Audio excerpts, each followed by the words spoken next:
Fushata elektorale në Vlorë, me sa duket ka ngrirë edhe investimet publike, duke bërë që shumë projekte që në qytet nisën me pritshmëri të larta të vazhdojnë sot me ritme tepër minimale. Pasqyrë e qartë e kësaj situate në Vlorë, është sot realizimi i projektit për krijimin e muzeut hebraik në qytetin e Vlorës. Punimet për realizimin e tij nisën në datën 25 shkurt të këtij viti, por megjithëse kanë kaluar tashmë 2 muaj nga fillimi i këtyre punimeve për këtë projekt, nuk është realizuar thuajse asgjë. Kemi të bëjmë me punën e kryer deri më tani, kryesisht në rrëzimin e fasadës së jashtme të dëmtuar të objekteve ekzistues.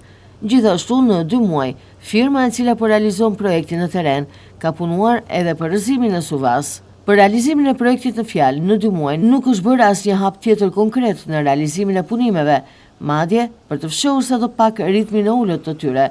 I gjithë kantieri i ndërtimit është zhveshur me materiale plasmasi, të cilat shfaqin projektin e Muzeut të Ri Hebraik të qytetit, por nuk të lejojnë të shikosh në brendësi për të evidentuar ecurinë e punimeve apo mënyrën se si po realizohet projekti.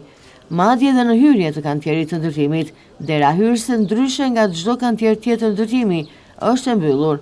Askush nuk lejohet që në një distancë prej disa metrash të depërtojë në brendësi të rrethimit.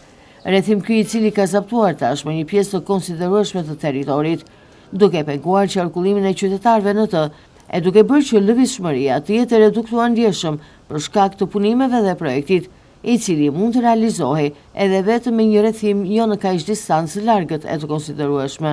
Vlen të theksohet se realizimi i rikonstruksionit dhe ndërtimit të një shtese, të cilat do të shërbejnë së bashku si Muzeu Hebraik në Vlorë, është një projekt i qeverisë shqiptare. Vlera e tij është $3.2 milion me TVSH, ndërsa afati i realizimit të punimeve është 20 muaj. Sipas pritshmërive, ai parashikohet të jetë gati në fundin e muajit tetor të 2026-s, por me ritmet momentale të punës, nëse nuk intensifikohet, vështirë mbetet të zbatohet ky afat.